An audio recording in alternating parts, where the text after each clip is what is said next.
Para ello, yo destacaría una medida fundamental, y es la posibilidad de inhabilitar rápidamente a aquellos que incumplan con esos objetivos ambientales. Eso es actualizar y reformar de forma decidida para perseguir el fraude. Pero es que, además, hemos aprobado la orden TED 728 del año 2024. Esta orden lo que hace es tener una visión mucho más clara de cuáles son los objetivos establecidos y supervisarlos con carácter trimestral. De esta forma también perseguimos ese fraude de hidrocarburos. Insisto, por parte del Ministerio, con las responsabilidades sectoriales, hemos aplicado estas dos medidas regulatorias que ya están teniendo impacto y, además, nuestros compañeros del Ministerio de Hacienda han puesto en marcha medidas para esa persecución también del fraude fiscal. Muchas gracias. Corresponde formular la siguiente pregunta al senador del Grupo Parlamentario Popular, Castellón Rubio. Tiene la palabra, señoría.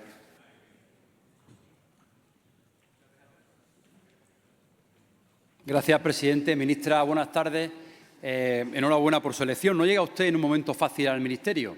De hecho, sabemos que la empresa epicentro de la trama corrupta que ha mantenido en la cárcel hasta hace muy pocos días al señor Aldama, Villafuel SL, obtuvo una licencia para operar hidrocarburos concedida por el Ministerio que usted hoy dirige. La señora Rivera se marchó sin dar respuesta, pero usted tampoco es una recién llegada, teniendo en cuenta que tanto la Subdirección General de Hidrocarburos como la Dirección General de la que depende dependían a su vez de la Secretaría de Estado que usted ha dirigido en los últimos 4 años. Por tanto, señora ministra, ¿han adoptado ustedes alguna medida en los últimos meses para esclarecer este caso dentro del Ministerio? ¿Y qué medidas van a adoptar en el futuro para que se vuelvan a producir fraudes con los hidrocarburos? Muchas gracias.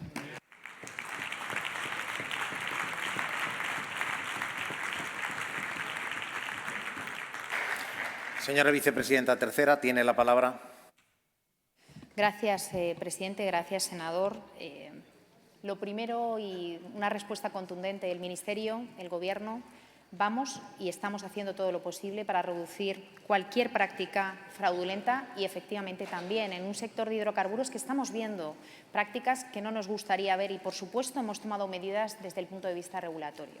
Lo que estamos viendo es que están aprovechando para no cumplir con las condiciones ambientales, como es el cumplimiento de los objetivos de mezclas de hidrocarburos o el cumplimiento también de los objetivos en cuanto a las aportaciones al Fondo Nacional de Eficiencia Energética. Todas ellas importantes para cumplir, para conseguir la competitividad de un sector tan importante en nuestro país. Por eso sí hemos tomado medidas regulatorias. La primera de ellas la tomamos en el Real Decreto Ley 8/2023, con medidas en la reforma de la Ley de Hidrocarburos, la 3898. Medidas para mejorar la supervisión y el control.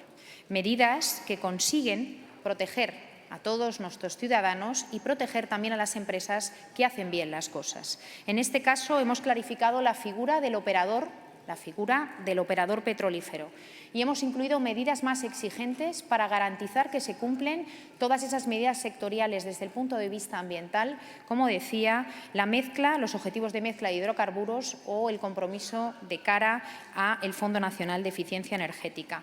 Para ello, yo destacaría una medida fundamental, y es la posibilidad de inhabilitar rápidamente a aquellos que incumplan con esos objetivos ambientales. Eso es actualizar y reformar de forma decidida para perseguir el fraude. Pero es que, además, hemos aprobado la orden TED 728 del año 2024. Esta orden lo que hace es tener una visión mucho más clara de cuáles son los objetivos establecidos y supervisarlos con carácter trimestral. De esta forma también perseguimos ese fraude de hidrocarburos.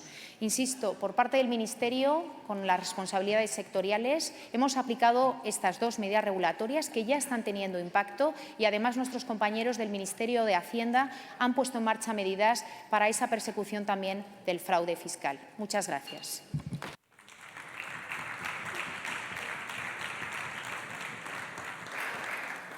Senador Castellón Rubio, tiene la palabra.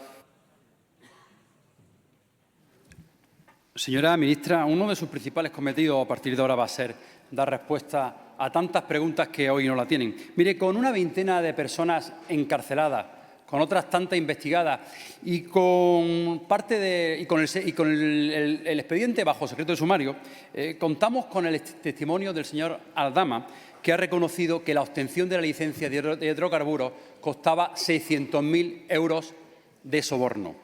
También sabemos que se iba a regalar un chalet al señor Ábalos por interceder en la obtención de esta licencia. Y desde hace unos días contamos con el testimonio de una implicada que ha afirmado personalmente que iba a la sede del PSOE con bolsas llenas de billetes. Ministra, en primera instancia, los compañeros de viaje del señor presidente Ábalos, Koldo y compañía se dirigieron a la ministra de Industria, a su jefe de gabinete, pero quien tenía que conceder el permiso para operar era el ministerio que usted hoy dirige. Por tanto, señora ministra, la pregunta que todos nos hacemos: ¿quién abrió las puertas a la trama corrupta del Ministerio de Transición Ecológica? Porque hay un detalle y además no es menor. Cuando Villafuel consiguió la licencia para operar en septiembre del 22, el señor Ábalos había sido cesado de su ministerio hacía un año. Y a pesar de eso, el trámite de la licencia siguió hacia adelante. Y a pesar de eso, la licencia se concedió. Parece que la influencia de la trama seguía siendo efectiva. Sin duda, alguien que estaba dentro, señora ministra, dio la orden de ser diligentes con Villafuel SL. Ministra, ¿esa persona sigue dentro del ministerio o se ha marchado ya de allí? ¿Y quiénes fueron los que ejecutaron esas órdenes necesarias para que la trama ganase 800 millones de euros en tan solo un año? ¿Fue un trato de favor por el que solo cobraron sobornos los compañeros de viaje del presidente o ha habido también en el entorno de su ministerio algún soborno de este tipo? Muchas preguntas para las que arrojar luz, señora ministra, y yo sé que no le va a ser fácil, teniendo en cuenta cómo se la gastan sus compañeros de partido con aquellos que deciden no tapar la corrupción que les acosa. Pero me temo, señora ministra, que a partir de ahora, a partir de hoy, usted va a tener que decidir en qué lado quiere estar. Para empezar a situarse, puede usted empezar a buscar respuestas en tantas interrogantes. Muchas gracias.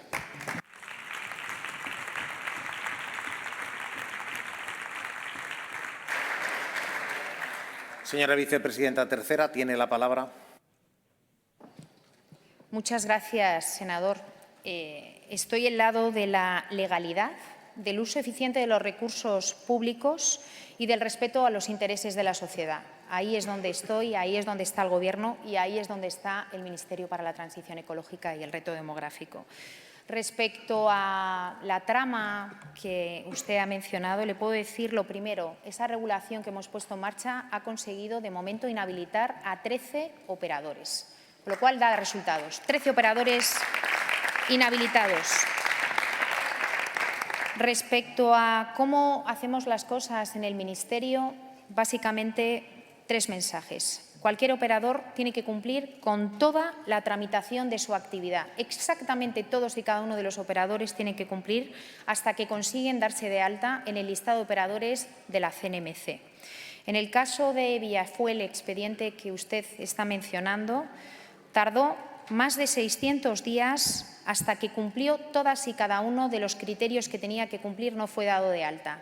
Le informo que la media de tramitación de esos expedientes de los últimos 5 años ha sido de 200 días, con lo cual, en ningún caso, ha sido un expediente que ha ido particularmente rápido. Más bien, hasta que no teníamos claro que todos los criterios eran Ruego vaya cumplidos, finalizando. no ha conseguido su integración en el listado de operadores. Gracias.